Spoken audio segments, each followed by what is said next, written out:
Good afternoon and welcome back to the Ranch Complex in Loveland, Colorado. We are here for the JRDA 2017 Championships. My name is Al B, and I'm here with Schwarmageddon. Hi. How are you? I'm hanging in there. How are you? You having fun yet? Oh, my gosh, since I got here. I told you it'd be fun. We got an exciting game coming up for you guys out there. It is going to be the #1 seed Des Moines Derby Brats and FOCO Junior Roller Derby, the Spartans, the #4 seed. This one, look, you pay for a seat, but you are not going to be able to use it because you will be on the edge of it the whole entire time. This is going to be a great and exciting Derby game. Des Moines did a very good job in their game yesterday. FOCO as well is having a pretty strong performance. They're coming. I saw them last year, both teams at Champs in Nebraska, and they were very, very impressive. So it's going to be an exciting game. We'll be getting started in just a few minutes.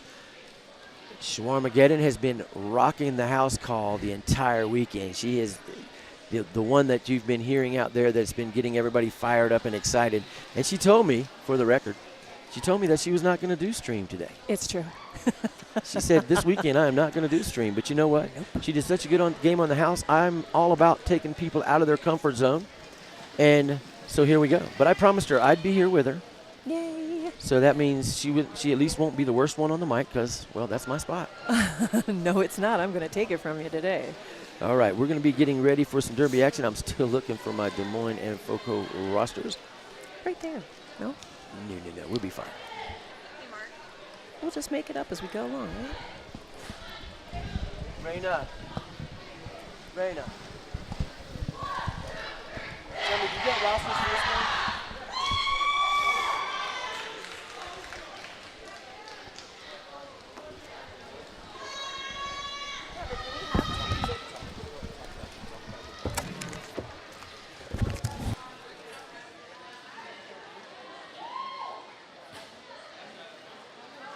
About this because I swore I would never do it. But yes, Al said Des Moines Derby Brats versus FOCO Junior Roller Derby Spartans. And I have to tell you, I called both of those games yesterday on the house, and they are amazing. The athleticism is phenomenal. It is absolutely sick. FOCO happens to be aging out a few of their skaters after this weekend, which is probably really heartbreaking for their team. They are aging out Crazy Diva, Death Down Under, Bananica Split, and Reno. And Des Moines isn't aging out anybody. So they've got that working for them for the next season, and it's really fantastic stuff. If you didn't watch yesterday, you are going to see some incredible, amazing skill. I mean, I say athleticism a lot. Clearly these skaters train. They cross-train. They have to cross-train to do what they do. Otherwise, they're just roller skating really fast and hitting each other. Yeah, this one, if you have not, look, FOCO has been, I saw them for the first time last year when I was in Nebraska, and they impressed me then, and they've had an impressive appearance, an impressive performance this weekend as well. And Des Moines, let's just look. They're the #1 seed for a reason. Yes, they are. To be the champ, you have to beat the champ. So pretty much you know that if you are going to win the champ in the open division in JRDA, you are going to have to go through this team in purple and black. And it is going to be – it's going to be a good one. This one is going to be an exciting match. Now, I know Shaw told you that they are not aging out any, and I don't think that's accurate, but that is not her fault because some teams – elected not to answer our emails. We tried to solicit to get as much information. And I'm not – please don't say the coach. Al said y'all. No. They are busy. Even my own coach in my hometown said, look, I have a championship tournament to prepare for. And Rojo was about, if you send me one more – no, she didn't really say that, but I know she felt that. And it's funny. We were at the after party one night at the last doubleheader, and I said, Rojo, I know you're tired of hearing from me, and I know you're like – doesn't he know I'm busy? And she goes, well, yeah, I was kind of thinking. And I'm going, I know, I got you. I understand. But we're just trying to get all the information so that we can relay it out there to everyone out there in the Derbyverse. Folks, again, thank you for watching on WFTDA TV. I am first of all, shout outs to WFDDA TV for recognizing that these juniors are the future of our sport. And not only that, but the future is now and being here for this tournament. I agree. And you know what? I used to say for years and years and years that junior roller derby is the future. I mean, you know, the team that I'm with, DOD, you know, we've aged out people. They've gone to Detroit and, you know, a couple of other leagues around, you know, the surrounding areas. But it really is now. It is not the future. I know that I retired a little over 2 years ago for lots of reasons, one of which is so that I don't get beat up by these people. Seriously, I'm getting old and the bones are getting brittle, and I just don't need to be beat up by these kids. When it used to be when you started and when other people started, I mean, you might be lucky enough to get someone with 4, 5, even 10 of roller skating experience. Yes. But you did not have anybody with any roller derby experience. This is true. And now the QK or the fresh meat or whatever you call the new people in your league, when you get them now, some of them have 6, 8, 10 years of skating experience because they started skating when they were 8 years old as a roller derby in the junior league. And you know what's really funny about that? My daughter is Sierra DeAngelis, the former Gnarly Quinn. And when she fell in love with roller derby 9 years ago, in no way did she have skating skills. I paid for skating lessons for both of us. And it took her places that I don't think any of us actually imagined. You know what I mean? And now, you know, she's 4 years aged out, and she plays for Detroit, and she gets to do all these cool things. These kids are aging out, becoming adults, and doing amazing things. First of all, speaking of doing cool things as a kid and then getting into things, first of all, how about a shout out to the parents that are back home that couldn't come but sent their kids with other parents or with the groups as a team. I mean, to let your kid come last year to Nebraska, this year to Colorado, and it's just an amazing experience. But the reason I brought that up really is because just this past Wednesday, it was announced that there is a Junior Roller Derby Association sponsored international tournament that is actually international. It is going to be in Copenhagen next month, and it has teams from 9 countries, including USA, Belgium, France, Sweden, England, Scotland, Germany, Holland, and Denmark. Games are going to be Friday from 9. They're going to be Friday, Saturday, and there's going to have a roller disco on Saturday night afterwards. So how is that, right? Tickets are sold at the entrance, and children and adults are the same price, so they'll be there.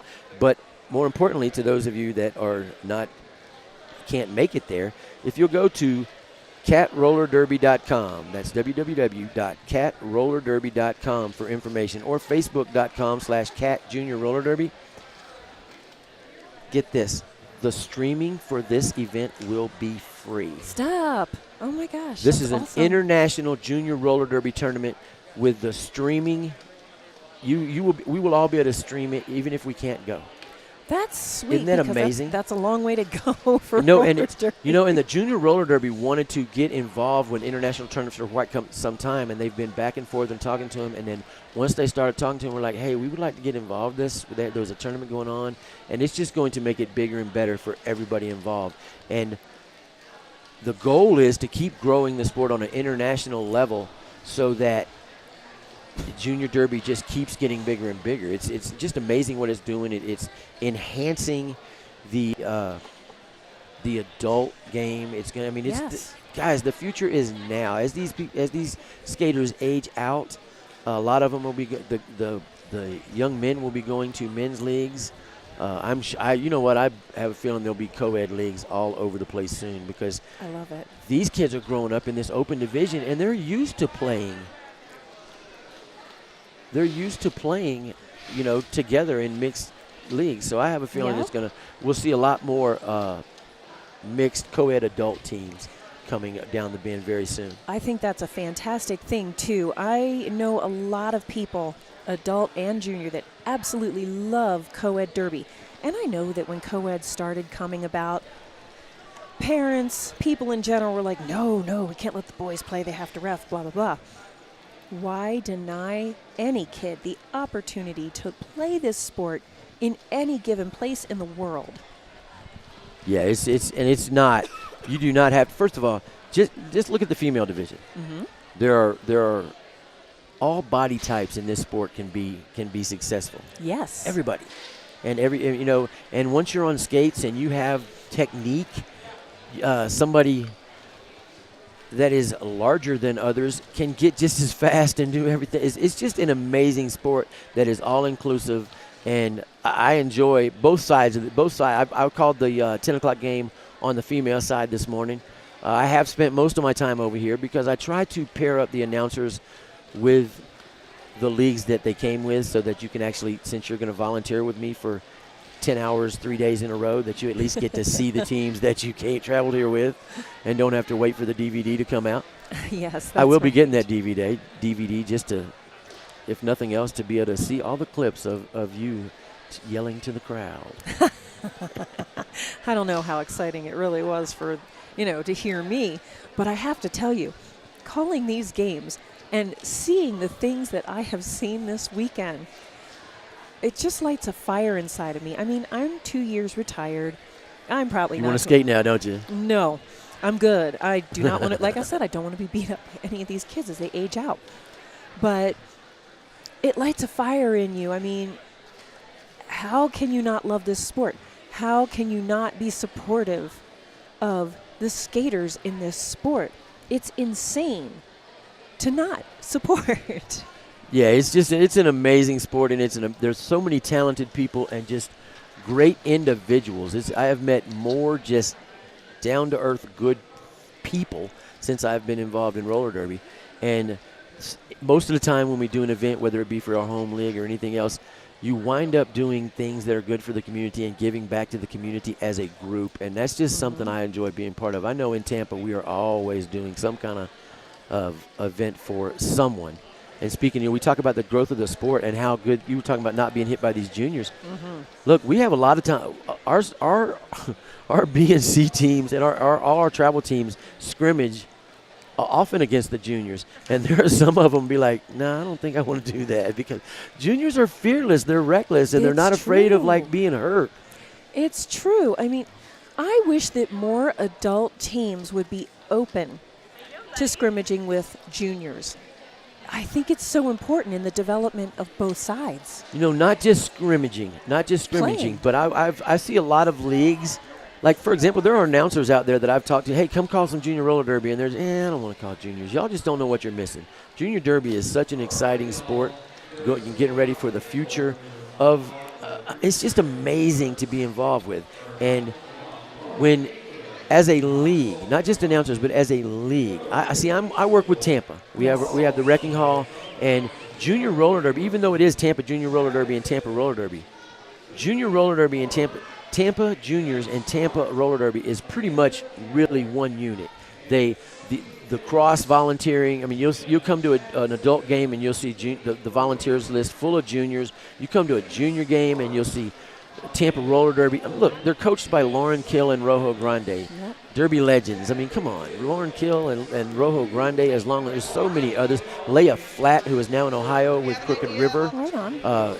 Spent years in Tampa Junior Roller Derby. I still think that Little Miss Perfect and Squirrel belong in pink, but I digress. They did well with Crooked River. I'm going to go over there and try to catch them later on. Folks, if you would like to talk to us, if you would like to send us your thoughts or just say, hey, Al, please be quiet and let Shaw talk, send it on hashtag #Talk2JRDA. Talk, the number 2, JRDA. Post that and tell us your thoughts. Let us know what you think. Or if you want to follow JRD on Twitter, it'll be at JRDA_rocks. Yes, indeed. Feel free to say hi, give a shout out, whatever you want to do. I'd like to give a shout out to all of the parents and, grandparents, friends and family back home that could not come out here today or this weekend at all. And I'm sorry you're missing it, but at least you're here following this feed. It'll be a lot of fun. You know who I think we should say hi to? Who?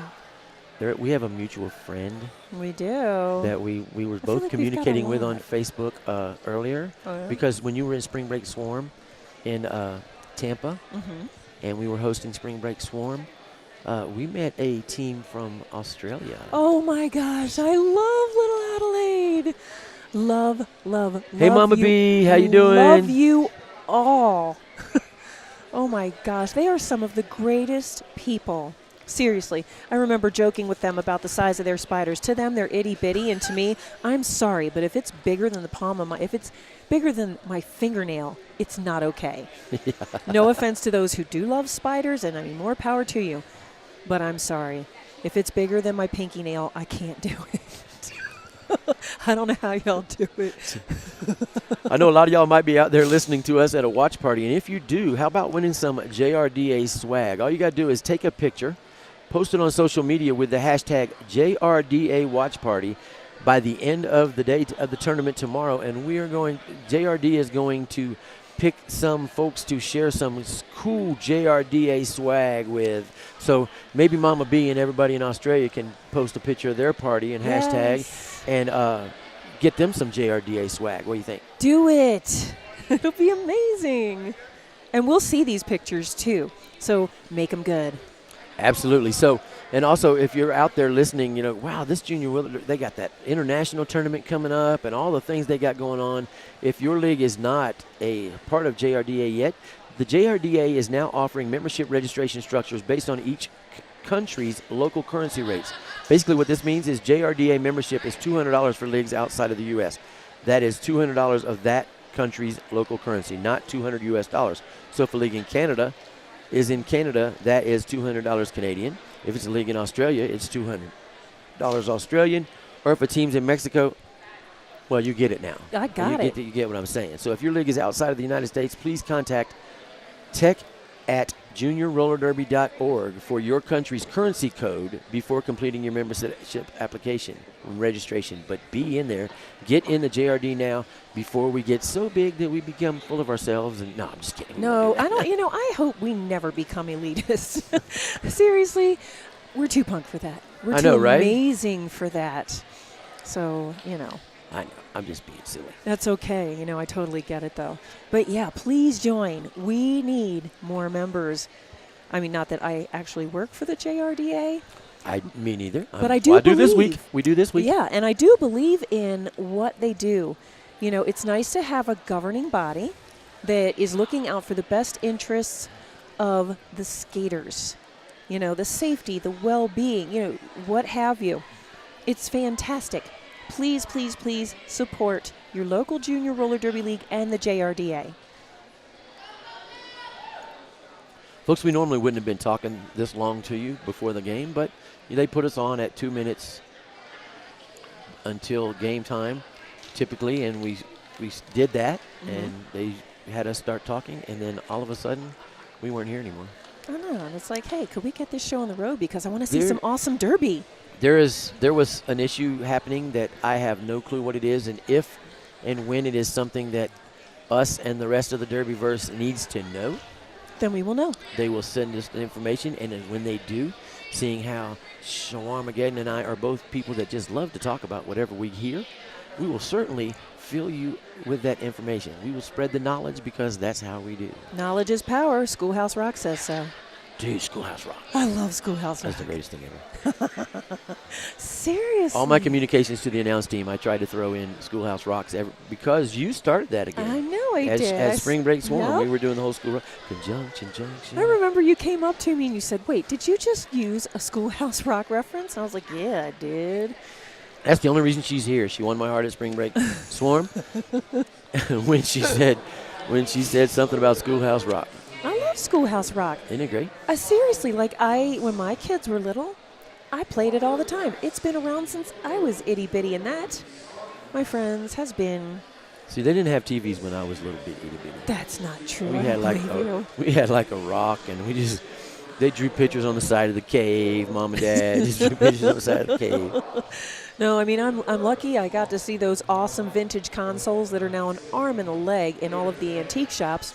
Because my family had it, our families always had them. And no, you didn't have a remote. You got up and you changed the channel, and there were only 3, and then there was channel 45, which I guess is basically the equivalent of Fox these days. I don't know. Being from Baltimore, Maryland originally, that's what I remember. Ooh, looks like we are getting started, you guys. Oh, my goodness, that's even better. I'm ready to do some roller derby. Oh, yeah. It is time, ladies and gentlemen. Time for Des Moines versus FOCO. And FOCO is located in Fort Collins, so they're right down the road from here. they probably had the easiest travel trip of all. Maybe Rocky Mountain, they were close to. That's true. Now jamming, we have 007 versus number 257 Reno. As D-Snake. It's just, oh my gosh, look at this. This is insane.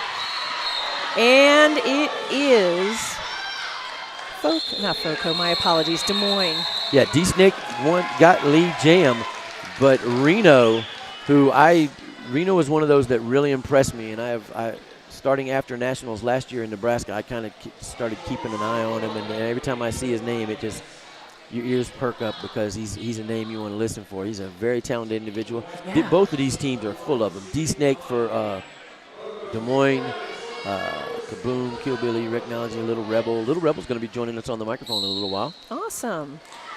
That's another. We'll talk about that in a minute. Go ahead and bring me the Derby action. Yeah, what we've got going on is we've got number 333 Triple Threat jamming versus number 18 Global Storming. And I'm going to apologize in advance because where we are positioned, it takes us a minute to see the jammer numbers. So be patient with us. We do appreciate it. And Global Storming got lead jam and called off the jam, scoring 4 points for FOCO. FOCO Spartans draw first blood. They are the number 4 seed. Like I said earlier, they came in ranked number 4 in the JRDA. They're actually 3-3. They lost to Tampa in February. They lost to Jacksonville in February, and they lost to Diamond City. They beat River City, they beat Rocky Mountain, and they beat the Attack Pack. Those were their 3 wins and their victories. Yep, and now jamming, we have got number 244 Tribal Terror for FOCO versus number 12 Razor, who is lead jammer on behalf of Des Moines. And what I'm seeing is some really the pack is fast. You would think that this was a speed skating class on a Sunday morning. They're going so fast. Nobody has made their initial pass just yet. Or I shouldn't say that. That's not true. It's going so fast, I did not catch it. Okay. Both teams at full strength. Penalty box is empty, but this is it's going to be interesting to see how long they can do that. Yes. Because, wow. Endurance and cross-training is really key. The lead jammer was number 12, Razor, and she did call off the jam. She did put 3 points on the board for Des Moines. Now jamming, we have DeSnake, 007 again, versus Reno, number 257. And that would be for FOCO. And they are off and running. I mean, because they are running and fighting to get through this pack. And Reno knocked off the track by number 333. No pass, no penalty. Not lead jammer. That would be 007 DeSnake. And he is calling off the jam. Number 333 will be getting onto the track as a jammer. And who do we have back there? You get the sense that these two teams are kind of feeling each other out and seeing who's going to blink first. But both the jammers, they're showing respect for each other. They're calling it off quickly before they don't want to give up. They're being very careful, and with the track awareness, you don't want to get 4 points to give up 3. Yeah, if you got 3 points and you can 0, then you're actually you're netting better off there. Oh yeah, Global Storming, number 18 for FOCO is lead jammer. Number 333, Triple Threat, working to get past that wall of yellow. And he is indeed through the pack and good to go. And Global Storming hits it, quits it, and scores 4 points on behalf of the FOCO Spartans. Now jamming, we have Tribal Terror for FOCO. And number 12, Razor, is back on the track. And one of the things I love about this co-ed stuff, the female skaters are fearless. They don't care that those are guys. They play just as hard. Oh yeah, this is not about in the open division, and it's never more evident. This is truly where gender is irrelevant. It's endurance, it's strength, it's fear. Oh my goodness, yep. Tribal Terror took a leap and took somebody else down, and now he is in the box serving a jammer penalty. Well, it was certainly a brave and courageous move. It wasn't exactly deemed safe by the officials, and I can see that. Last night, he made many fantastic and safe apex jumps. No joke. But this one definitely wasn't safe, and that's why he's in the box. You will see that a lot with these two teams. There are going to be a lot of time where the jammers are spending time with their skates in the air instead of on the track. I did notice that yesterday. I have never seen so many apex jumps at any given tournament as I have this weekend. Tribal Terror out of the pack. Now, number 12, Razor, called off the jam and scored 4 points for Des Moines, bringing the score up to 12-8 in favor of Des Moines. But yeah, so many apex jumps. It's incredible. I'm terrified of those things. I jumped once and I was like, I'm done. Now jamming, it is 0070 Snake versus 257 Reno. Both of them fighting so hard to get through the pack. And it is Reno. He gets through the pack and he is lead jammer. D-Snake working very hard to get past that triple threat of Reno Yellow. And he does. Reno is knocked into the center. He comes back and he calls off the jam. He scores 4 points for the FOCO Spartans. Oh, look, it's a tie. We are absolutely tied up. I have a feeling this whole game's going to be pretty close, at least for the most part. We'll put it that way. Yeah, it's going to be, this one's going to be exciting the whole time. I do believe it. Des Moines is just such a talented team. FOCO, again, there's just a lot of talent on the floor right now. I'll tell you what, I think it's more than just talent. It's magic. It is so electrifying to watch these skaters. I mean, we've got number 333 out there again for Des Moines, triple threat. We've got number 18, Global Storming, who incidentally did achieve lead jammer status. And just the raw power between all of these skaters. It's not just the jammers that are powerful. The blockers are spectacular. Global Storming just called off the jam. He scored 1 point. And Des Moines didn't score any on this particular jam. But just the raw power of these skaters. I don't even like calling them kids anymore. No, I just don't. They're athletes. That's what this is. They are. This is an athletic competition. Whether you roller derby, it's not your mom and dad's roller derby that you saw on Saturday morning that you watch after wrestling. It's just not that way. It's not the same at all. Now jamming, we have number 12 Razor versus number 244 Tribal Terror.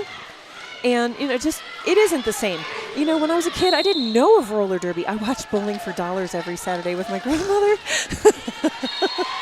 And number 244 Tribal Terror is lead jammer for FOCO. And I got to tell you, he's so fast and he's so strong. And 9 times out of 10, he sticks those apex jumps in the most spectacular way. Like, who could not love this? And he is still fighting to get past number 731, Enigma, and he does, and he scores 5 points for the FOCO Spartans. Meanwhile, number 12, Razor, is working very hard to get past that wall of gold. Oh my goodness, it's just amazing. And Terror scores 4 points on that last scoring pass, and it looked real iffy. Yeah, that was lead jam. Now they're coming through. Des Moines has their skater go to the penalty box. The thing that gets me so far about this game, and you think that you'd say, wow, the jammers are so fast and this and this. But look, we're on jam number 9. Mm-hmm. 22, 24, 30, 36 points in 9. That's what? 9, 18, 18, 18, That's an average of 4 points per jam for both teams combined. That is a testament. And with the quality and the talent of the jammers on here, the fact that you're averaging for both teams 4 points per jam is a testament to the pack play. Yep. And incidentally, the defensive pack play of both of these teams. Yep. Incidentally, there was a star pass from number 12 to number 731. He took the star, but he unfortunately was unable to achieve scoring any of the points for Des Moines. That's okay, next time. We've got a whole game to go. And now we have on the jam line Reno versus DeSnake. It's hard to believe that with all the action we've seen on the track already. Oh, my goodness. Yeah. Number 2, that's Reno again. What a move on the outside. It was amazing. I mean, he just saw it and he took it, and it was just like, it was so smooth and easy. And now DeSnake is through the pack as well. Naturally not lead jammer, but that doesn't mean that he can't score points unless Reno decides, no, I'm going to call it off like he just did. And DeSnake scores no points in this particular jam. We have an official timeout. One of the things we've been doing this weekend that we tried something new, JRDA and myself, we talked about before the tournament, and then WFTDA TV came in, and we thought, well, it's Junior Derby. What do you say we put some junior announcers in here? And we have worked some junior announcers in the mix. Half the games in day 1 and day 2 have been junior announcers. They have all been working with adult announcers that have been here before. Two skaters on these teams will be joining us, one later today, Little Rebel for Des Moines. Awesome. And Bananica Split is going to try to fit in a game tomorrow morning. That's awesome. And we are going to do that. But we are also tomorrow, I don't know exactly yet, but stay tuned in on WFTDA TV tomorrow, because we will actually have a couple of games, one on each track, that are all junior announcers. That is going to be fantastic. What better perspective than to have a skater do some announcing? They play the game. They should know the game, so why not have them call it as well? But, and typically, it's hard to do that a lot with the in-rink, because skaters, they like to think strategy, so you have to not give it away when you're in the venue. But that's one of the cool things about sitting here and talking to everybody out there instead of the ones in the venue. We can sit here and go, oh, it looks like they're setting them up for that, or they're going to try to do this, or she's going to call it off, and we can give our perspective. More often than not, I am usually wrong, but it doesn't matter. I can still give my perspective on how things are flowing. And you can too, so give us a shout out on hashtag #TalkToJRDA.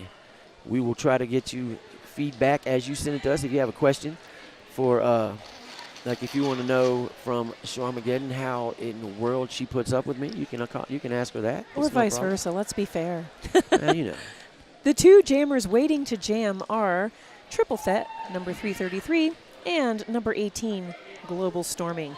They are waiting patiently for this fantastic zebra huddle to end, and then we're going to get this game back on the road, because they're not here to stand on the jam line. They're here to play roller derby and score points. And I'm glad I'm not a jammer.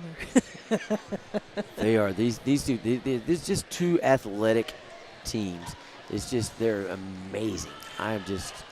What people don't understand about playing this sport, or any sport sincerely for that matter, is the fact that if you don't cross-train, if you don't work everything, if you don't throw cardio into the mix, you're not going to have endurance. You're not going to have the strength and the power that you need to play this game at your fullest potential. I mean, if you don't cross-train, if you don't do cardio, you aren't doing yourself any favors, and you're doing your team a disservice. So it's extremely important. I mean, even though I cross-trained, I've got asthma. And they'd make me jam, and I go, you can have this back now. And these 2 teams right now, the stakes are high in this game. That's another thing. They came in 1-4, and they've both won what they should win. They've made it this far. And now this game, the winner of this game is going to go on and tomorrow at 6 p.m. play in the championship game. That's what this is for. And then the winner of tonight's game at 8 between California and Diamond City will face the winner of this game in the championship game tomorrow. The two non-winners of those games will come into at the 4 o'clock game and battle for third place. That is fantastic, and absolutely no pressure there, you guys. None whatsoever. You know, I mean, just coming to the World Championships, I can only imagine the degree of pressure and potential panic that it can put in the hearts of some of these kids. This is big. This is what they work all year long for. This is not a joke. This isn't open skate, you know. This is the deal. This is the real deal. And it's so impressive. I mean, you see why they're here every time you watch them play. Well, neither one of these teams are strangers to performing in JRDA tournaments. JRDA tournament performance for Des Moines. In 2016, they won the whole thing last year in Lincoln, in Nebraska. And this year they won the South and North Central Regional. FOCO in 2016 won the South Central Regional, and in the 2016 championships they finished 5th. With the South and North Central Regional this year, they took 3rd. So they are no stranger to high-level tournament derby, neither one of these two teams. No, and you know what? It takes a lot of work to get here. A lot of playing, a lot of losing, a lot of winning, you know, what have you. It takes a lot of guts to do this, because here you are on wheels, running through a pack of people. If you're a jammer, it's like you have a target on your back. You might not be wearing a physical target, but you've got that star on your head, and it might as well be a bullseye. That's not It's like, oh, here comes the jammer. Kill him. And it's terrifying, you know? And for those that do jam, let's be serious. You gotta give them a huge round of applause. And for the blockers that have to block these speeding bullets. To put it in terms of another sport, imagine if first of all, the jammers would be like the running back in football, that they're the ones that get out there, or the quarterback, and they get out and they actually score the touchdowns. But the blockers are the ones that make that possible. Mm-hmm. To put another spin on it is, in football, the blockers play offense or defense. Here, the blockers are playing offense and defense at all times. I have always said that this was like football on wheels without the ball. And, I mean, it's true. I don't care what anybody says. It's true. Ooh, and number 333, triple threat, is going to the box. He got through the pack, but he is going to the box. But that means that number 18, Global Storming, is the lead jammer and is now going to work on bringing up the score even higher for FOCO. Right now they have 42 and Des Moines has 12, and I may have lied when I said this is going to be a pretty close game, but I don't know that yet. All I see is insane scoring. The yesterday's game, Des Moines, in the beginning, it was a lot earlier than this, but the attack pack came out yesterday, and they were 30-ish points ahead of Des Moines, and you were like, and then all of a sudden, just Des Moines flipped a switch, and it was off to the races. So it can absolutely happen. I mean, it's so unpredictable. Any roller derby game is unpredictable. It looks like somebody's killing the other team, but then sometimes it turns around, and it's just. Yeah, the attack pack played a heck of a game with them, where they played against them in. Oh, wow. Okay. A little update. Number 731 on Des Moines, Enigma. His forearm has been upgraded to an ejection. So, again, that's number 731, Enigma, ejected from this game. Obviously, the officials saw something with it could have been whether it was they judged intent or whatever, but for whatever reason, look, I don't know. Let's just move on. Let's move on. We've got number 244, and that would be Tribal Terror. And I didn't see the other jammer. She was so fast, but it is number 12, Razor. Yeah, these officials have worked really hard this weekend. They have a whole lot. Everybody does. The volunteers that come in here, the medical staff, the non-skating officials, the skating officials, so many people behind the scenes to put on a tournament of this size. It's just, it's a lot. On the jam line, we have number 333, Triple Threat, versus number 257, Reno. Both of them very, very powerful. The footwork is amazing, but it is Triple Threat who gets through this pack, and he is lead jammer, but Reno just blew out of there, not too far behind him. So we're going to see who gets through and how many points and all that fun stuff. And Triple Threat gets through, kind of hits the pack, calls off the jam, and scores 2 points for Des Moines. None for FOCO. On the jam line now, we have number 18, Global Storming, versus number 007, Snake. Every time I say the word snake, I want to say snack, because I'm silly. Waiting for that whistle to blow. Release the insanity that is junior roller derby. And it is Global Storming. He gets through the pack. He is lead jammer. D-Snake had to do a whole lot of battle getting past Sunny Days and Crazy Diva, but he did get through the pack. But Global Storming called off the jam. Something I just noticed, there was a little bit of a tough hit between Global Storming and number 9 on Des Moines, Dragonfire, and it definitely looked like it hurt. And Global Storming immediately apologized and wanted to make sure she was okay. And that is a true testament to the sportsmanship in these games. Look, it's a fast-moving, tough, athletic sport. But sometimes our emotions get the best of us, or the momentum that you got. I mean, this is true.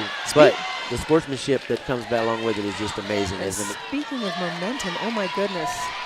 Tribal Terror, lead jammer.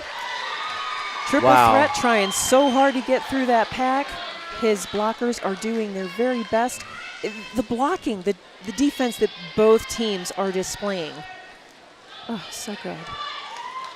Oh, FOCO open up a 50-point lead now. It's just. But it can change. Oh yeah, it's definitely. Look, it's with teams of this caliber, either one of them can go on a 40-point run any second. I mean, it's just, and we're not even. Can you believe it? All the action that we've seen already, we're just over halfway through with the first half. That's crazy talk. Now on the jam line, it's Reno. We've got a timeout, and it is a timeout on behalf of Des Moines. So, speaking of Des Moines, I'm going to interrupt here just for a second.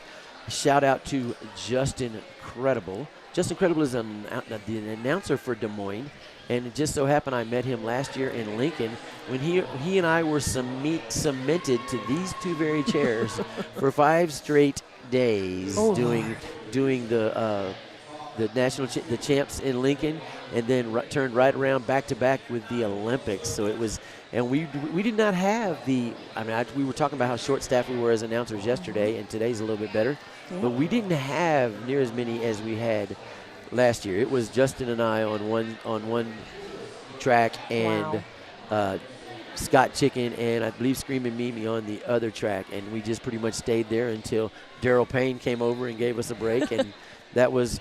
He worked one game, and Justin Credible took a half off, and I took a half off. But, I mean, the only thing I'm upset about Justin Credible is his priorities are all out of whack, because he just had a baby, he thinks it's okay not to be here this year. I don't get it, but okay, Justin Credible. Shout out to you. Number love for you.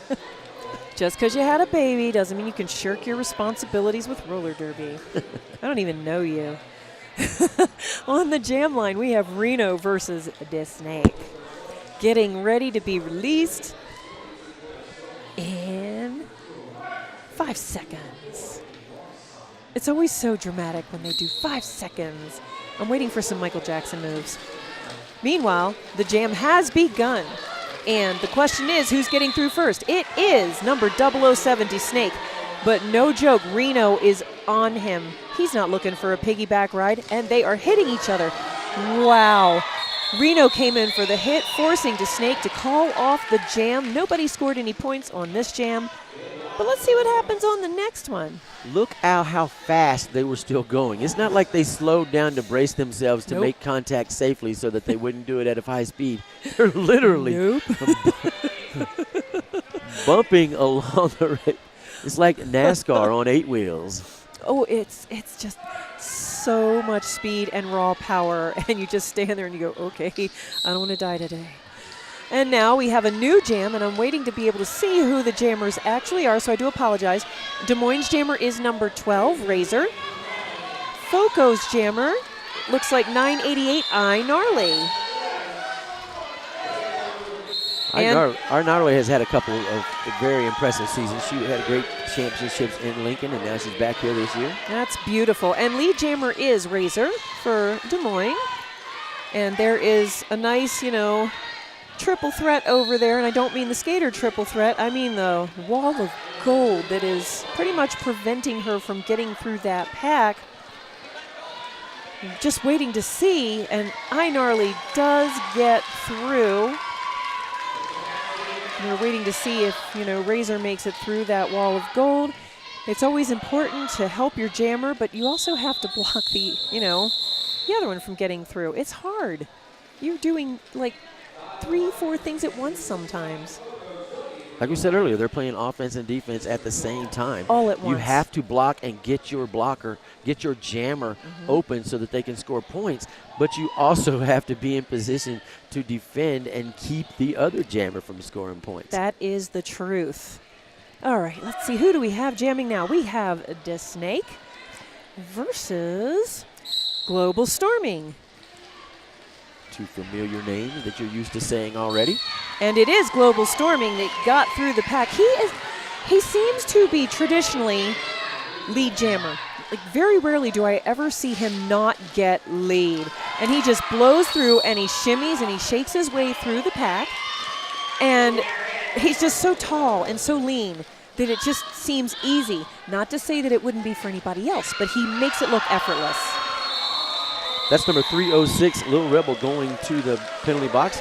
You will hear that name again as she will be sitting in the chair that Schwarmageddon is sitting in. Yep. Right after this game. Schwarm's going to keep the seat warm until Little Rebel gets geared down and get back over here, and then it's going to be Little Rebel on the call with Brad Example from right here in Colorado. Indeed. I'll be switching over to the house, sorry. Oh, that's okay.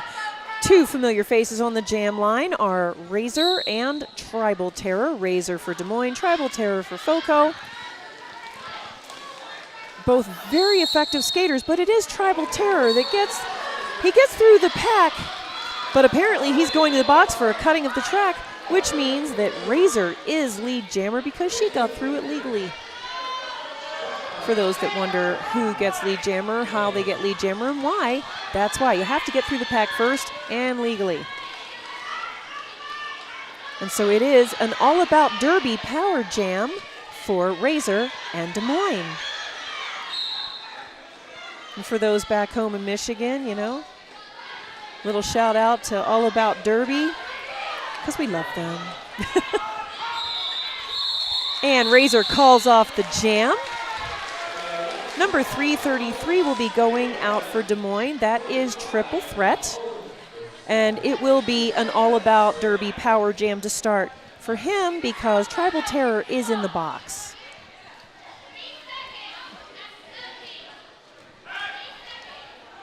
And I don't know how many of you out there play Derby or are just fans. If you don't play Derby, we do at least thank you for being fans of this sport because it's spectacular. The cool thing about WFTDA TV being here this weekend and at such a reasonable price for the weekend is you see there's grandmothers and aunts and uncles that don't normally get to see little Johnny and little Susie skating their hearts out, and they get to tune in and see them on TV the whole weekend. That's pretty impressive. Does them proud. They're probably serving tea and cookies at Grandma's house. Number 333 not only achieved lead jammer status, but he did get through the pack. He scored 2 points for Des Moines, called off the jam, leaving FOCO scoreless.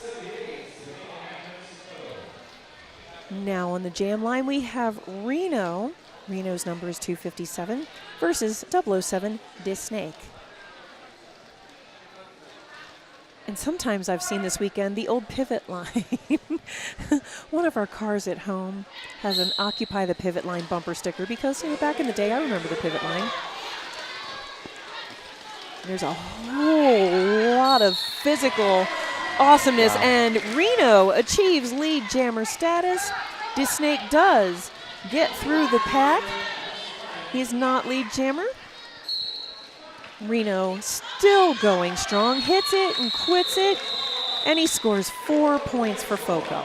Yeah, you got to give it to FOCO. They have just they're clicking on all cylinders right now, and I think it's got Des Moines a little bit off of their game, and it's Des Moines they're all about making adjustments. I promise you, their Des Moines coach is making adjustments now, and there'll be a lot more to come at halftime.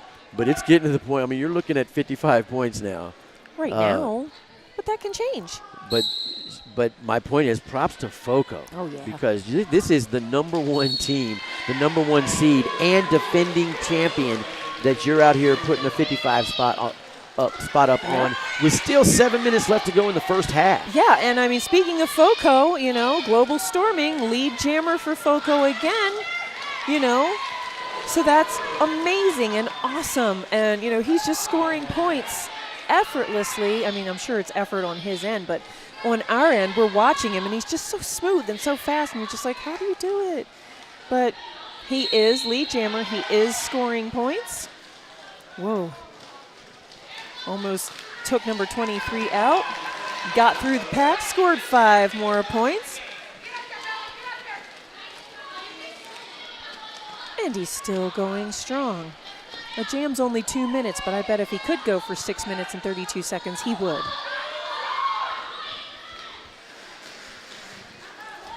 Razor takes the start. She's advancing around the track, trying to get worked up. And goodness. It's just. Look at the footwork. Yep, Razor gets through, kind of on the inside, kind of gets through the pack, does a little bit of a flip, and calls off the jam. He scores 2 more points for FOCO. Des Moines, nothing on this jam. Global Storming has been an impressive young man so far in this contest. This whole weekend so far, I mean, I've just been awestruck by so many skaters. And they're so humble and so polite. And it's like, goodness gracious, please never lose that. Because that's hard to come by. On the jam line now, we have number 244 Tribal Terror for FOCO versus DeSnake, number 007 for Des Moines. And I'll tell you what, Tribal Terror was getting a run for his money, but he did get lead jammer. And DeSnake got through that pack rather quickly, not too far behind him. Good stuff going on. And Tribal Terror decided not to completely run the clock or whatever. He just, he hit it. He got through the pack. He called it off. Easy peasy, 4 points right there.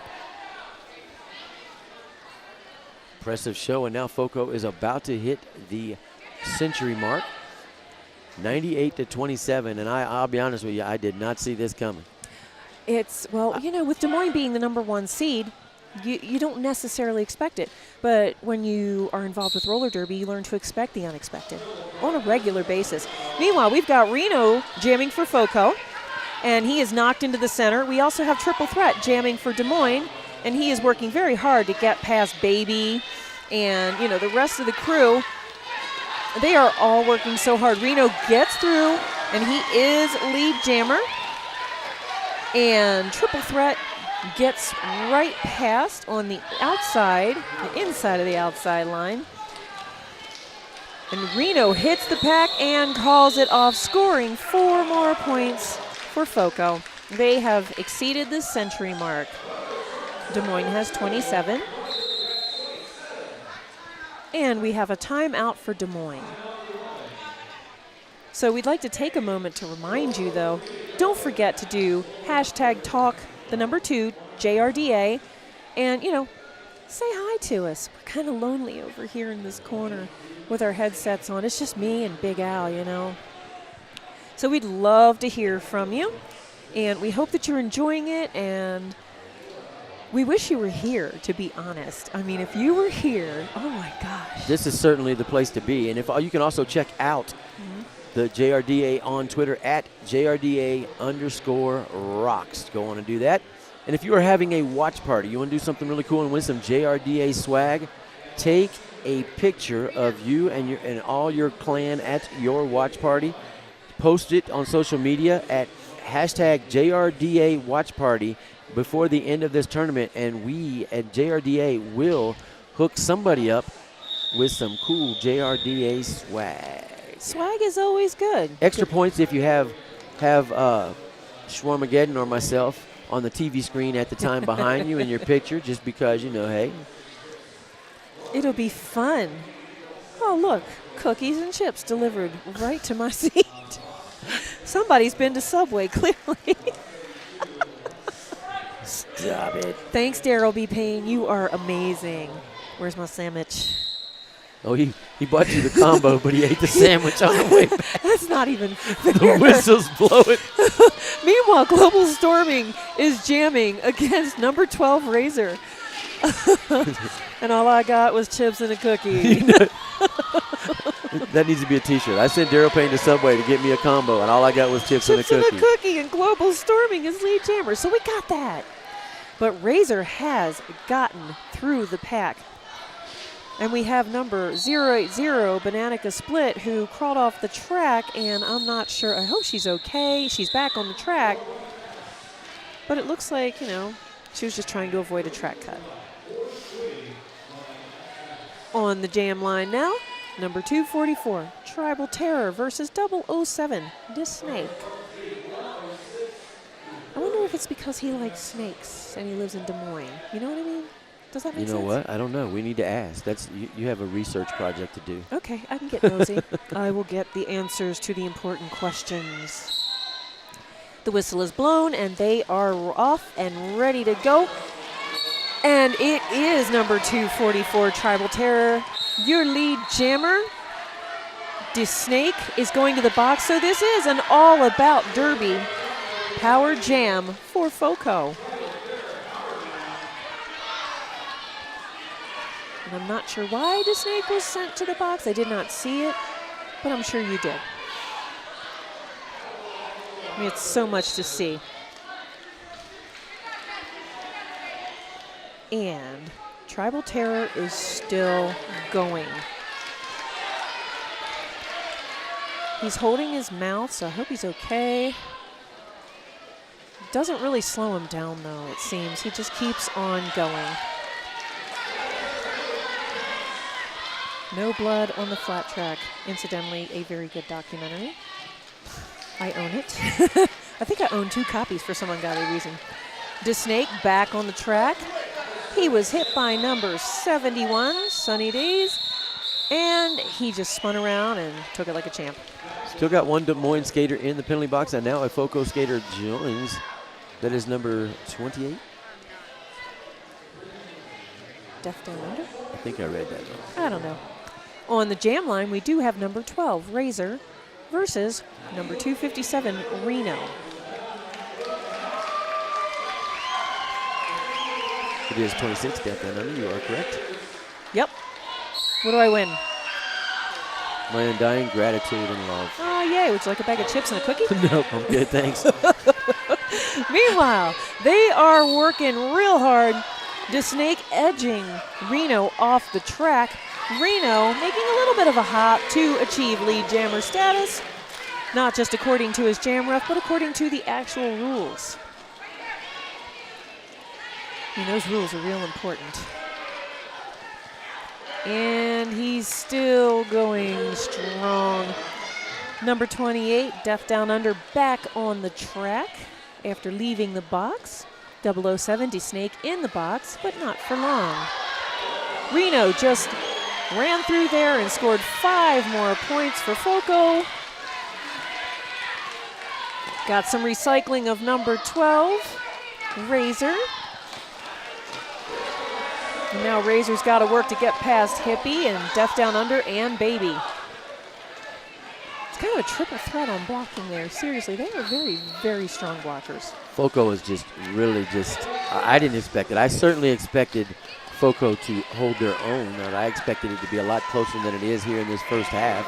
and you never count Des Moines out. But at some point, you got to say, okay, it's a 105-point lead for FOCO. Where is the FOCO love? I'm sure y'all are out there saying on Talk 2, JRD out there going, Al, where is the FOCO love? Look, nothing but respect for FOCO. This is so impressive, the showing that they're having in the first half. It's just, I find myself almost speechless, and that doesn't happen very often. Well, when you're looking at the number 1 seed, you think the number 1 seed can do no wrong.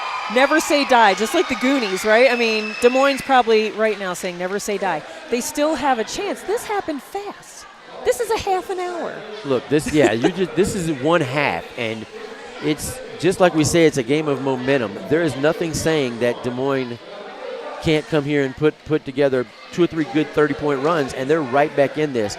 But FOCO knows that too, and you're going to have to show me at this point. I know I said I'd never wow. These teams have been so impressive for so long, but FOCO, you almost get the point that they're tired of being the stepchild. They're ready to, nothing against nope.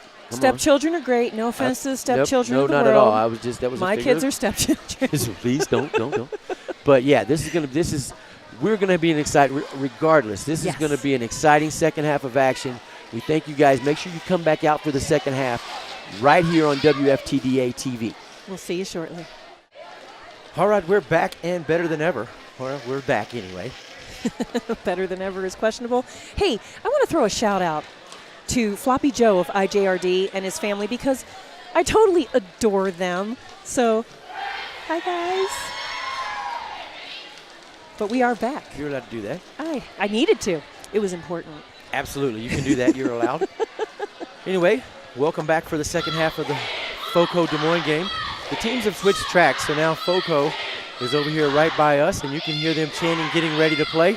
Yes. Des Moines is down there. I happen to walk by and stand behind the Des Moines bench for a minute and just listen to Coach. And there's no quit in him. Good. So, they're like, hey, we're still in this. We got this. But, look, let's just call it what it is. Yes. I mean, FOCO is just, it's all about FOCO. Right now, it is all FOCO all the time. And give them credit. And you know what? If Des Moines comes back and says, then I'll give them credit. But right now, FOCO, wow.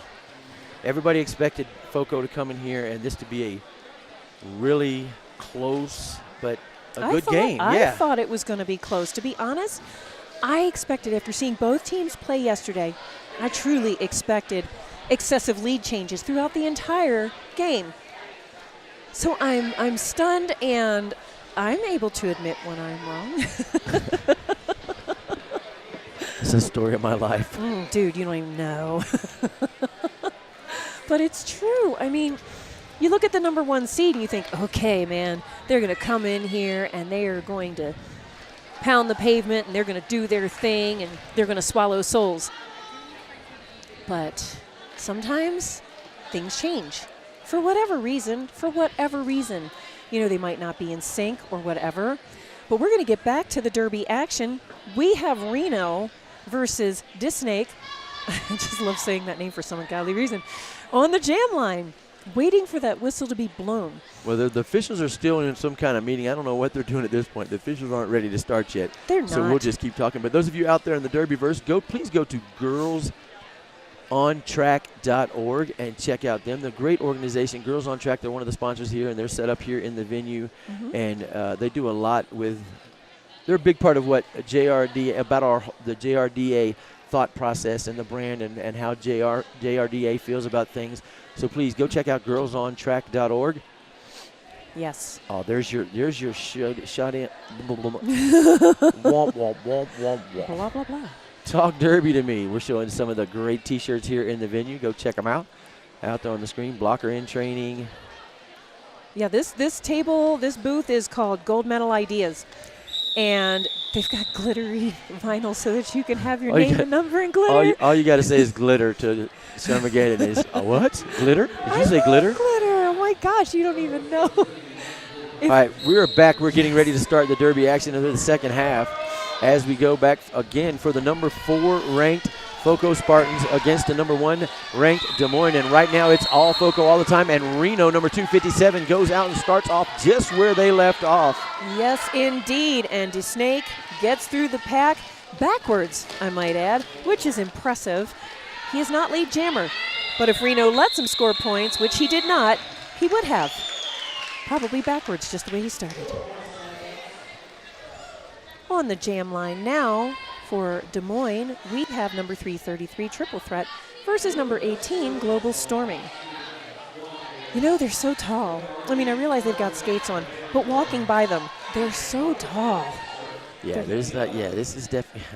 They're like trees. And I'm looking at number 333. I'm looking at his build and his stance and everything. And he reminds me of a friend of mine that plays for Detroit Riot, T-Rex Lex. And as a matter of fact, number 333, Triple Threat, is lead jammer. He got through that so fast. But look at that. Did you see that jump? Did you see Global Storming move? He went up, and it was like a 360 spin move around the Des Moines skater and landing clean on the other side. Great, impressive, athletic footwork and athleticism going on from Global Storming. Wow. Yes. Oh, my gosh. Like, I'm terrified to jump forward, much less spin in the air. I'm a little mad at my mom for not putting me into ice skate lessons or whatever. I'm gonna throw a shameless plug out. You know, you've been to Spring Break Swarm. You came to Spring Break Swarm in Tampa at the Wrecking Hall. I loved Folks, it. if you want to come see some great derby and come down to the Sunshine State, next month we will be at Frankie Panky in the Wrecking Hall. Ooh. We are going to do Frankie Panky live at the Wrecking Hall. We do it every year. It is our annual tournament, so come see us in the Sunshine State. Those of you know, the longest running tournament in the state of Florida. And meanwhile, Frankie Panky. back at the ranch, ha-ha. Ha-ha, I got to use it. Number 244, Tribal Terror, gained lead jammer status, and he scored some points, like 4 of them to be exact, and called off the jam. That was good, right? Wow, that was beautiful. I promise she did not have me set that up for her. That was just her brilliance and great timing. You've been waiting all day to use that. For 2 days you've been wanting to use it. Meanwhile, back at the ranch. It just occurred. Meanwhile, I'm not going to say it again. Reno, number 257, is on the jam line against number 333, Triple Threat. You want to bet? I might. I can't make any promises. Send us real quick at Talk2JRDA. What's the over-under for how many times Stormageddon or myself uses Meanwhile back at the ranch for the rest of the tournament? And number 257, Reno, is lead jammer. But that's okay. Triple Threat did spin off, and he is through the pack. But Reno calls off the jam, not affording Triple Threat or the rest of Des Moines the opportunity to score any points.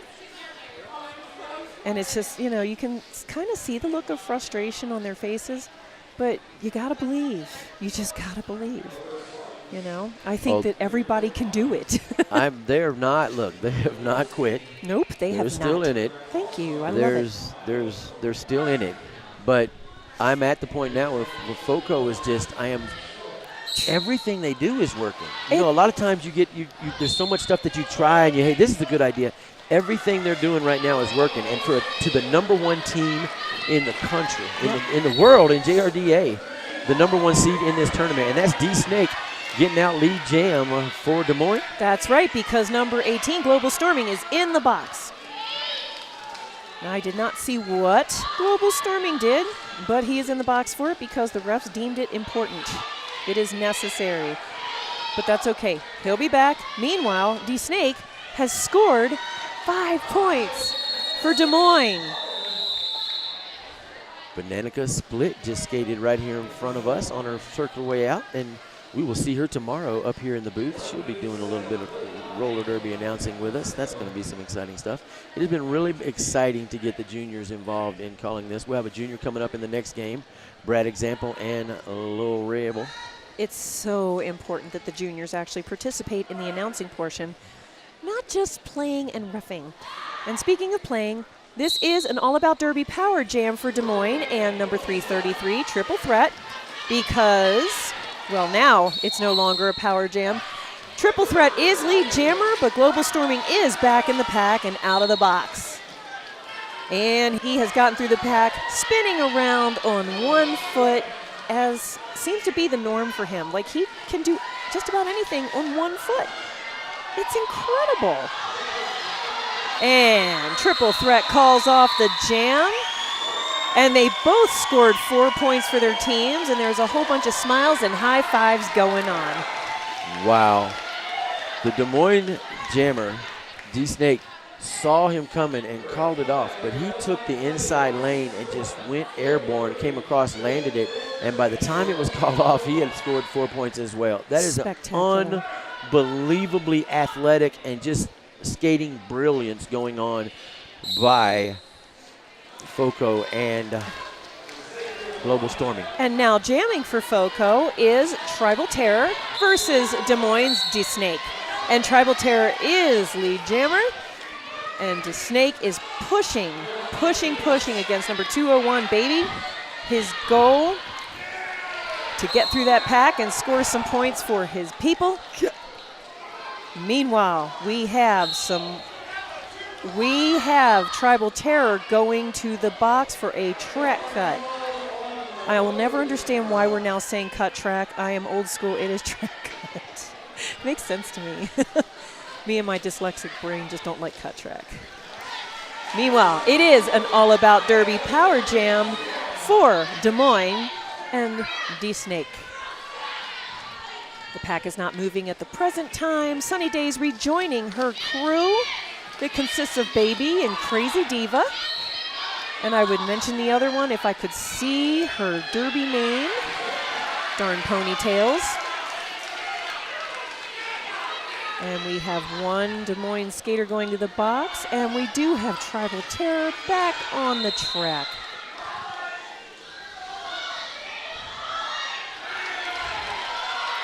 And that's 5 points for Tribal Terror.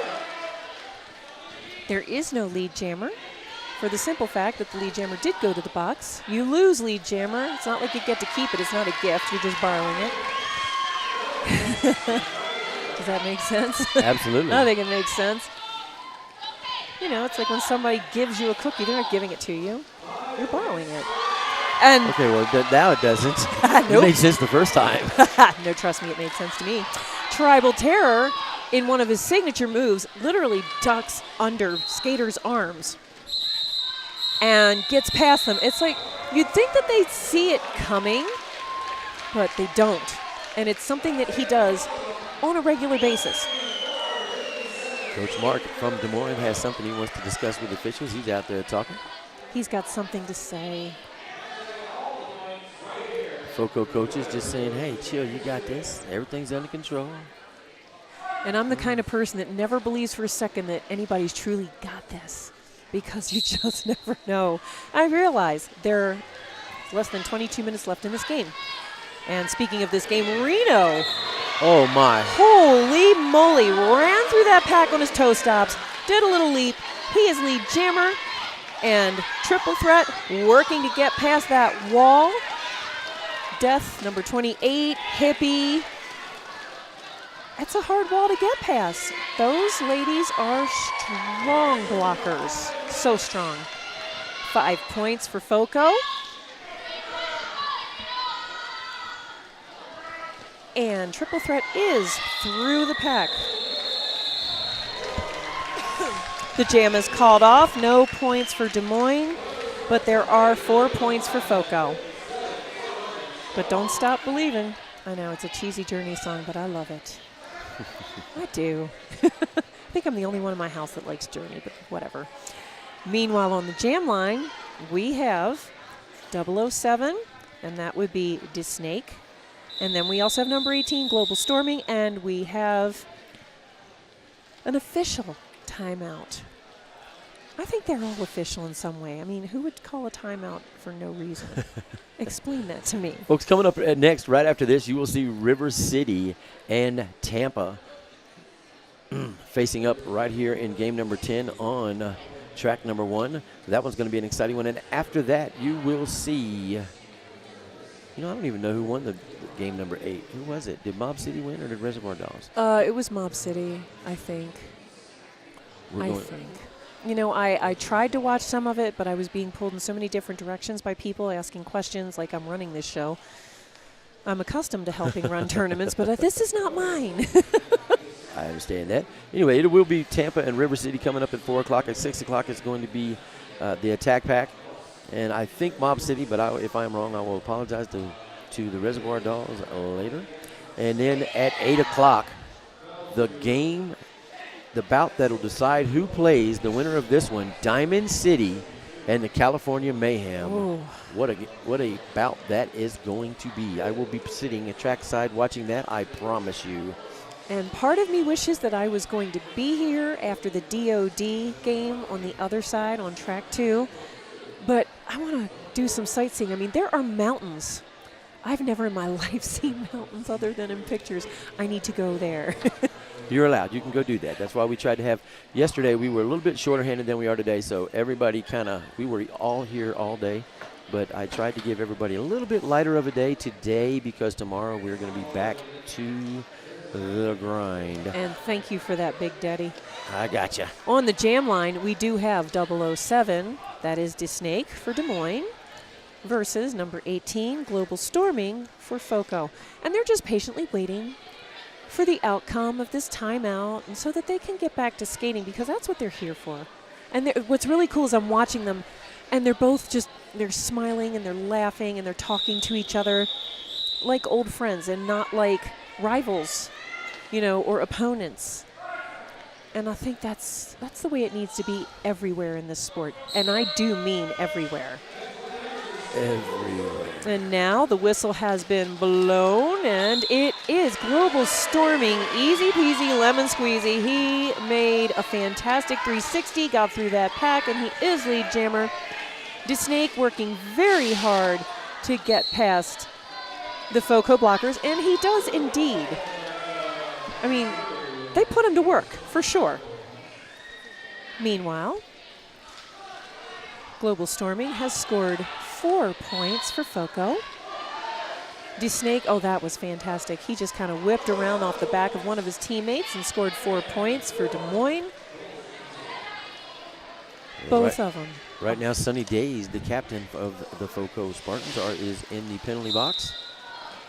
So they are one skater down, standing up as it comes. A DeSnake, all finally getting through the pack. But number 18 for Des Moines, Killbilly, goes to the penalty box. And Global Storming calls off the jam after realizing that it was going to be a struggle. He was outside, just outside of the outside line, and it was just getting to be too much. So he called it off. I mean, don't have to work that hard. Why should you? On the jam line now, we have Tribal Terror versus Triple Threat. Both some very powerful skaters with some really unique skating styles. Like I said, with Tribal Terror, he's really good with his apex jumps. 9 times out of 10, he sticks them. And he is lead jammer for this jam, by the way. And then Triple Threat, he's got the spins going on. You don't see him do too many apex jumps, but he's just powerful. Wow. Oh, my gosh. Number 12, Razor, had... Wow. Just beautiful. Number 12, Razor, had Tribal Terror sized up coming into this. I mean, Razor could not have played it any better, but Tribal Terror just goes down low, staying on his skates, and it's just created a swing and a miss. And that's no slight to Razor because Razor's positioning was pretty fantastic. And Tribal Terror just making things happen. And everything's going FOCO's way right now. And 257, Reno taking lead jam to DeSnake. I think this is probably the most times I have seen DeSnake not be lead jammer that I've ever seen him skate. I mean, I saw him a bunch of times last year. Trust me, I saw both of these teams last season at Nationals a lot. And that was speaking of DeSnake, I mean, he made a nice little jump on the inside line with a little bit of a spin, got through, legally scoring 4 points. Reno just powering through. I feel like FOCO is just so consistent. They're so consistently agile. And, I mean, this weekend's the first time I've ever seen either team skate. You know what I mean? It's like I don't always have time to watch footage and stuff like that. I mean, my daughter does. Gosh, she watches so much roller derby, both adult and junior. And she learns so much from it. And that's important, people. If you have a skater in your life, urge them to watch more footage. I know that I should, both as an announcer and as an occasional scorekeeper, I should be doing it. And speaking of scoring, we're going to wait and see who's going to score the most, if at all, in this jam, and it will either be Global Storming or Triple Threat. Two fantastic jammers. They have been jamming a lot in this game. Neither one of them even look winded. It's kind of impressive. And it's Global Storming. He just got through on his toe stops right inside. Like, I'm not even sure they saw him coming, even though they knew he was there.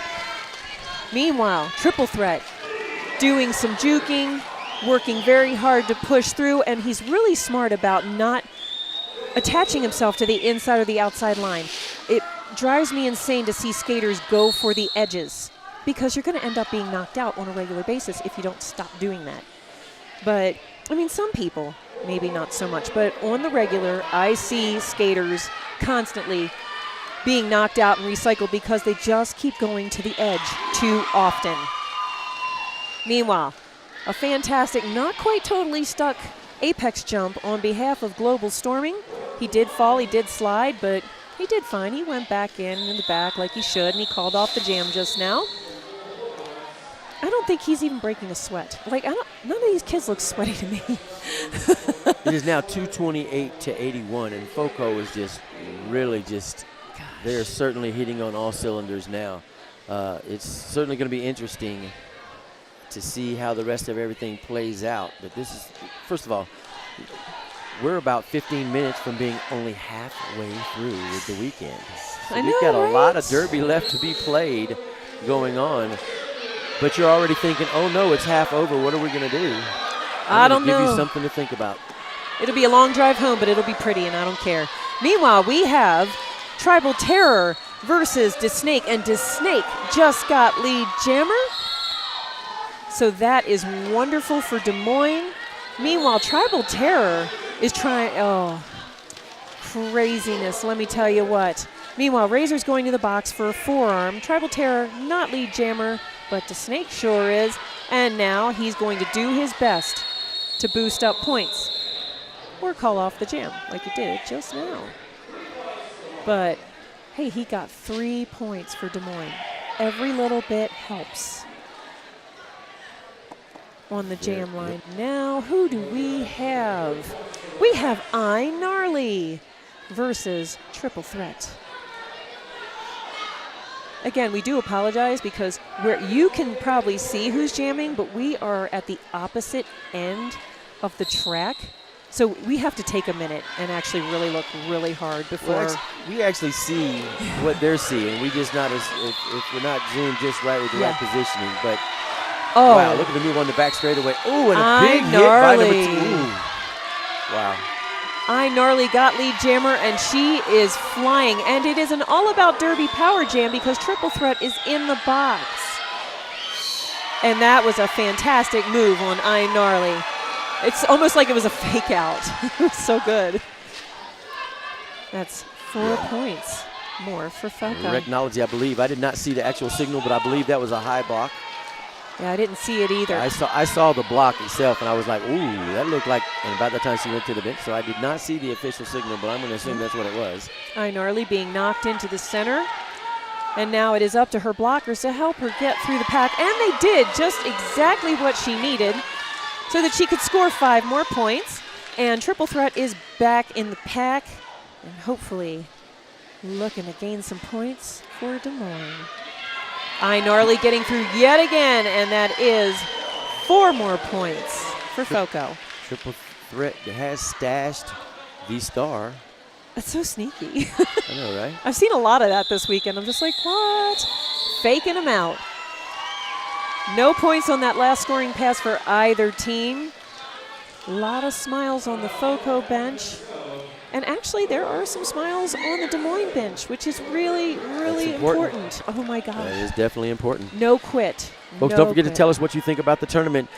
Hit hashtag talk the number 2 JRDA and follow JRDA on Twitter at JRDA_rocks. Indeed. And we'd like to send a couple shout outs. WFTDA TV. I mean, what an opportunity. Junior Derby is serious business. And thanks to WFTDA for acknowledging that and being here for the World Championships. I mean, it's a big deal to these kids. It's a big deal to some of us, even though we're not playing. We're officiating in some way. We're announcing, whatever it is. It's a big deal. It's a big honor to sit up here with this headset on for games at this level and to be able to be involved in putting it on. So, yeah, I'm very impressed. If you're afraid because it's already coming to halfway over, and you want to see where your next Derby fix is going to come from, don't forget about that tournament that's going to be in Copenhagen. If you can't go to Copenhagen, you can still go catch the streaming of it. It is free. For all the information, go to www.catrollerderby.com. That's CATROLLERDERBY.com. Or go to facebook.com, Cat Junior Roller Derby. That is going to be the International JRDA sponsored tournament in Copenhagen with 9 countries participating. And it happens on the 11th and 12th. So if you get that stream, if you come to Tampa a couple days early for Frankie Panky, you can get that stream and watch it. I wish I could come. And then you can go to Frankie Panky. I wish I could come there. I've got an event that weekend that I can't miss out on. Well, I'm disappointed. I'm a little sad myself. And then the following weekend is the roller derby anniversary in Chicago. Oh, wow. Now, I won't be announcing it that one, but I did find out from Coach Darryl B. Payne, who happens to be my wonderful husband. He is coaching one of the teams of the minis, as is Francesco. So that's going to be amazing. And Coach Payne will be assisted by Kissy. And it's going to be, oh, gosh.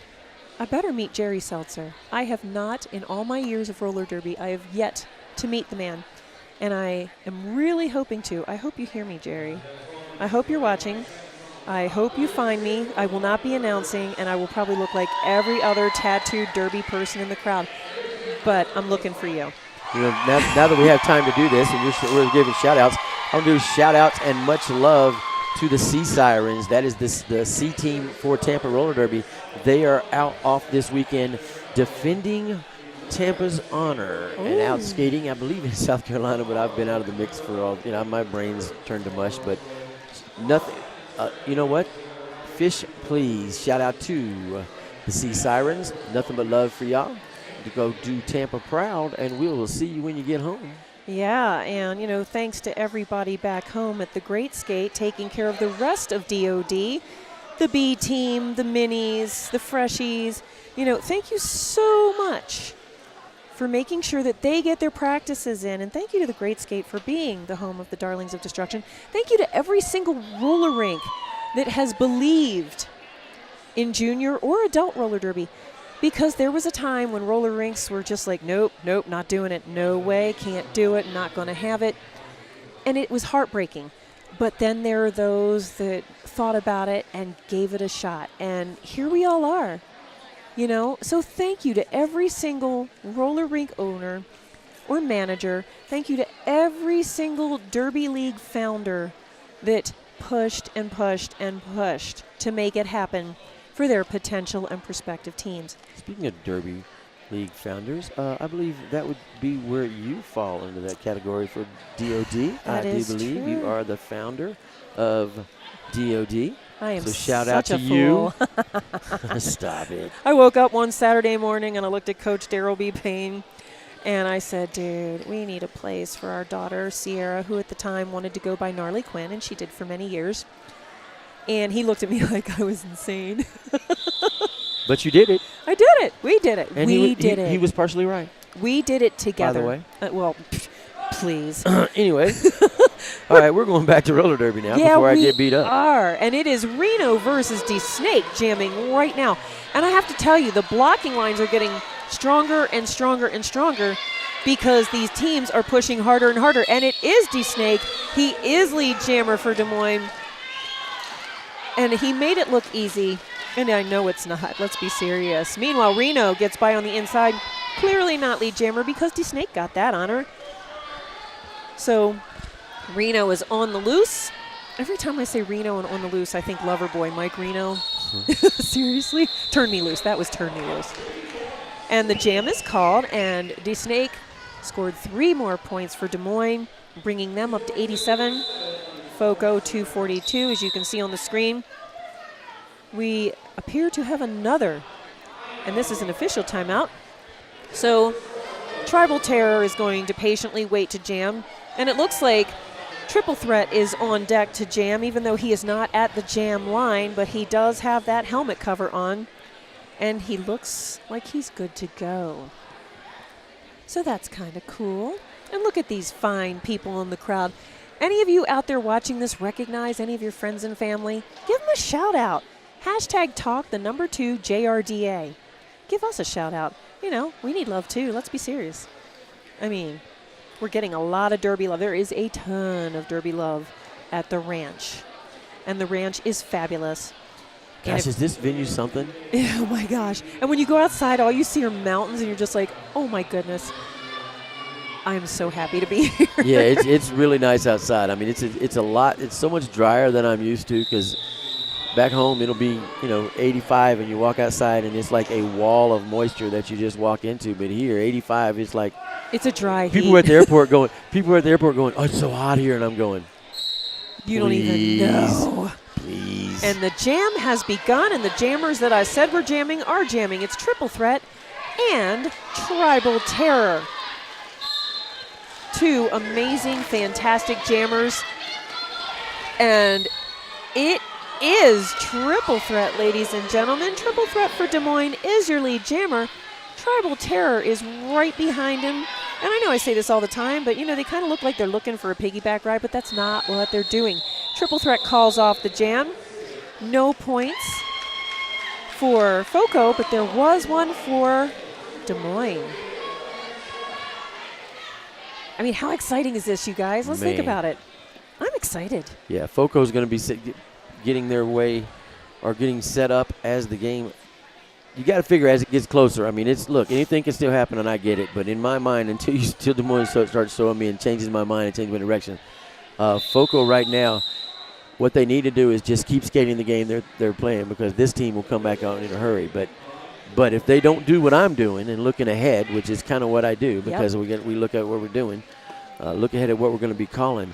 FOCO claiming their place in the championship game tomorrow at 6 o'clock to be challenged by Diamond City, who had a win over Tampa yesterday, but it was a hard-fought game. It was I mean, FOCO had they won by 40. But this is the same team. Those 2 teams had a game like that flip-flopped in the last 2 jams last year. So the game between Diamond City and Tampa yesterday was just amazing. And then California Mayhem yesterday against River City Riot had such a very good showing. So California and Diamond City, that game tonight, don't go home early, people, because that's going to be a heck of a game. Yeah. And the winner of that will face FOCO, unless Des Moines has something to say about it in the next game. 10 minutes. In the remaining, yep. And then the other 2 teams, Des Moines and the loser of game number 12 will face off at 4 o'clock tomorrow for 3rd place. So if I give you a cookie and a bag of Sun Chips, can I announce the championship game on this side? You know what? I don't know. Serious. We'll see. First of all, I don't want the cookie or the chips. I'm good. Don't worry about it. Well, First of all, they have the one thing the JRDA has done is really taking care of their volunteers. This here. is true. I mean, there is a room about 3 times a day. You see them taking a big cart of food going back, and it's like, and all the water you can drink. Yep. Because the rivers are kind of dry when you drive to and from here. I've noticed. Driving through Nevada, goodness gracious, it broke my Nevada. I keep doing that. Nebraska. The riverbeds were almost completely dry, and it made me really sad. Because seriously, they need that. Everybody needs water. And JRDA is making sure that we are all hydrated. That's not with coffee. thing. Coffee is not hydration. But it's delicious. And it is delicious. It saves lives, too, I assure you. because if you don't have your coffee, people are going to die. Oh, my gosh. You don't even know. Stop. All right, don't forget, leagues, if you're out there and you want to be involved in JRDA and you're not yet, jump on in there. And if you're in another country, even though it is the non-U.S. JRDA membership fees are $200 for the leagues outside of the U.S., And that is $200 in your currency. So if you're in Canada, it's $200 Canadian or $200 Australian or wherever you are. And that's amazing because seriously, conversion's a pain in the bum. I know, right? It's like I didn't know what time 2 o'clock was for Australia. I wanted to tell Mama B so badly. And Daryl B. Payne was like, you can look it up. I'm like, no, I don't want to. Because I hadn't had my coffee yet, and I was surly. Mama B, we still love you, but we don't know what time it is there. Yep. Meanwhile, we're back jamming, and what we have going on is DeSnake 007, and he is lead jammer, by the way. Global Storming did get through the pack, not lead jammer, but DeSnake, oh yeah, lead jammer for Des Moines. Tried to do an apex jump, did not stick it, landed in the center, and decided it was time to call off the jam, which was probably a good idea. I still want to know where my sandwich is. It's probably in that room with all the other food. There is sandwiches in there. Oh, no. They're very good food. Oh, no. Shout out to I just have to have Michelle and Tanya of JRDA fame. Mm-hmm. And actually, I knew Michelle before she was JRDA fame. She is based... She's in Ohio now with Yes. Crooked River, but she Yes. used to be in Tampa. And meanwhile, we are jamming, and it is I Gnarly. She became lead jammer just by doing a little bit of a jump on the inside. Triple threat. Jumping through on the inside, I should say. I Gnarly, I believe it was more of a, yeah, it was the inside. They're all starting to look alike to me. Inside, outside, all I see is skates and amazingness. Skates and amazingness. Yes. Skates and amazingness. The spectacularity of this sport is ludicrous. So there, top that. Me. Spectacularity. Yeah, say that 5 times fast. I like it. Meanwhile, what we have on the jam line here for FOCO is Tribal Terror. And hey, who's this? Somebody that I have not seen jam yet. But it is number 07. That is Jamit Jacob. Yep, Jamit Jacob. He's not lead jammer because Tribal Terror is, but he is jamming. Wow, he is jamming for the first time in this game. Holy moly!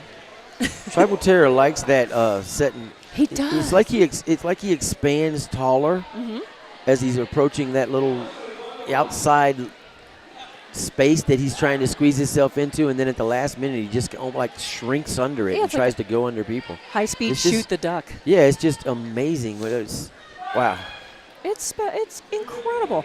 Meanwhile, we have Global Storming, number 18 and number 333 Triple Threat. Global Storming is lead jammer. Triple Threat, he has indeed gotten through the pack. Not lead jammer, but come on, he can still score points if Global Storming lets him. And so far, Global Storming seems to be allowing it. Oh, I'm wrong. He called off the jam. He's got a big smile on his face for sure. And again, doesn't even look like he's sweating. And that is a true testament to probably cross-training. He probably cross-trains. Like, for example, Gabby St. Andre of the Supernovas, DOD. She cross-trains because she runs track. She does track and field, not just roller derby. So she's got that cardio going on. And it's really, really, it's helpful. I mean, I call it cardio. I hate it. Speaking of cardio, we've got number 257. That would be Reno as lead jammer. Who do we have jamming for? It's DeSnake. I couldn't see his number at first. DeSnake, not lead jammer for Des Moines. Reno hits it, gets through the pack, and calls it off immediately. Now entering the track is Tribal Terror versus Triple Threat. We have seen this matchup throughout this entire game. I feel like it's every other jam. They're both certainly jamming a lot. Oh my gosh. It's almost like the coach is saying, hey, if you're ready to go, let me know. And they have part of the rotation, but when you're ready, let's go on in. Yep. Des Moines 92, not quite at the century mark yet. FOCO with 258. They are just, wow. I don't even, it's almost, wow. Oh my goodness. Oh my goodness. An apex jump, and that put Tribal Terror in the lead jammer and a nice hop for triple threat that got him through the pack. Fantastic moves, seriously. I mean, and Tribal Terror calls off the jam.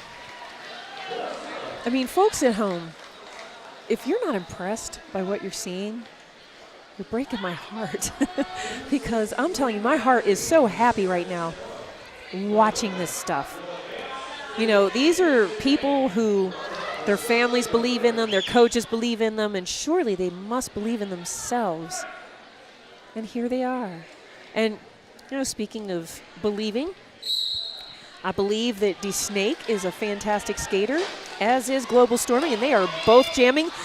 D-Snake gets through on a jump, lands on his butt. He is lead jammer. Oh, my goodness. Global Storming, not lead jammer. We have number 07, Jamit Jacob, the pivot, in the box. Jam is called off. 3 points for Des Moines. And no points whatsoever for FOCO. Folks, over here on this track, on track number 1 here at the ranch in Loveland, Colorado, the next game is going to be River City, Tampa. After that, we will see the Attack Pack out of St. Petersburg, Florida against Mob City, and then Diamond City against the California Mayhem. The first game tomorrow is going to be Philly and the Reservoir Dogs. No offense to DOD, but I really wish that I was over here watching this next game instead of calling that one, because, man, I don't want to miss it. But I do what I got to do. She didn't mean that, y'all. She didn't mean that. She was just kidding. No, I love everybody. But seriously, meanwhile, we have got some fantastic jamming happening. We've got triple threat, and we have got Scully. Ah, that's the first time I've seen Scully jam in this game. And she was doing some really great jamming last night. I was really enjoying watching her. On the jam line now, it is D-Snake versus Tribal Terror. We have less than 4 minutes left of gameplay. And seriously, you guys, I really do love announcing for DOD, but good Lord, this next game is going to be insane. I'm sure of it. I wish I could be in 2 places at once. I would give the 4 o'clock game, Tampa, River City? Yes. I wish. I'm going to be on the house call of that game. Ooh. It's going to be interesting. But Little Rebel is going to be, my apologies, go ahead. Did you see that? Tribal Terror did an apex jump, got lead jammer, but D-Snake is literally on him.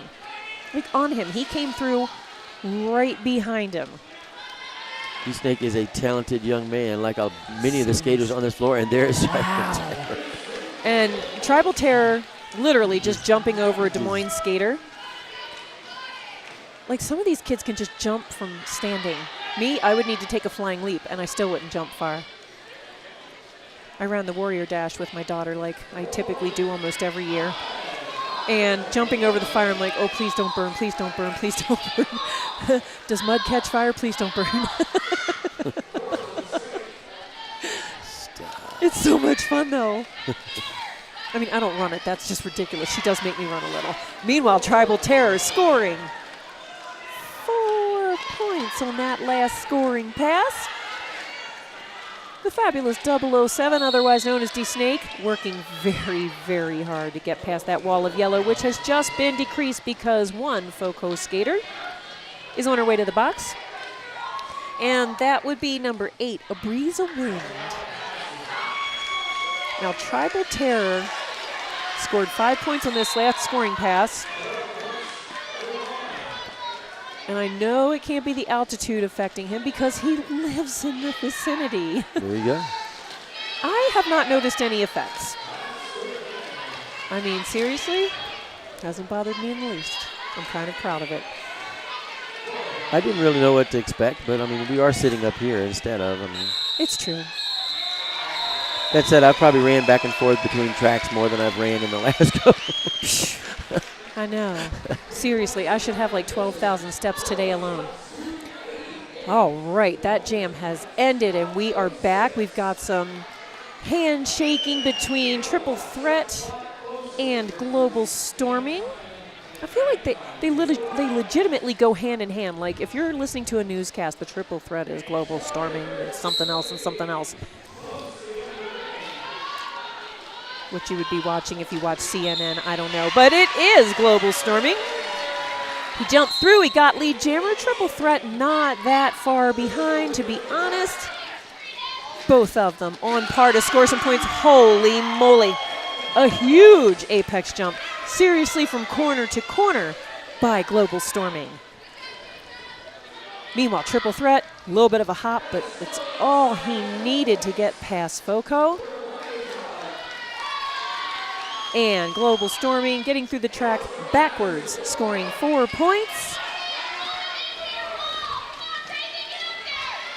Triple threat working to get, knocked off the track by Reno and recycled.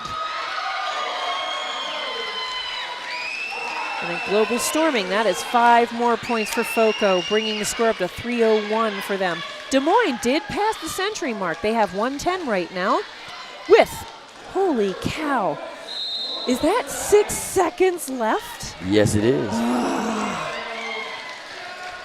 It's insane, and Global Storming calls off the jam. And look at the excitement. Look at the excitement. The coaches are real chill. They're just standing there applauding, but look at these skaters. They know where they're going next. So good. Just Des Moines, so impressive. But I'll tell you what, Des Moines, seriously impressive. Impressive. They are an impressive group of young people. That is does not need to be said, but we'll say it anyway because Des Moines they came in as the #1 seed, and look, there's still a lot of derby to play. They're going to make a statement in the next game. Whoever they play, they'll play the loser of Mob City and Diamond City. And can I just tell you, California Mayhem, right, and Diamond City. I'm sorry. I have to say, the one thing that I find impressive, and it needs to happen all the way around, these skaters are congratulating not just each other, but they are thanking. Sit tight, watch. They will come up here. They officials. come up and down the rows. They do the NSOs. Most of them, they have just come up and they are very respectful and very thankful of the people that come in and make. And look at the fan love being shown out here as FOCO makes the tunnel for their skaters, and Des Moines as well, putting up, showing the derby love for this. This is just an exciting atmosphere. Folks, don't go anywhere. We have all kinds of great derby love coming. There it is. I was waiting to see if they showed it on the screen. Yes. And Des Moines is going to take their pass. Folks, don't go anywhere. We got River City and Tampa coming up next, and all kinds of great derby action happening throughout the evening. I am Al B. This is Shawarmageddon. Thank you so much for putting up with us. Thanks for watching on WFTDA TV.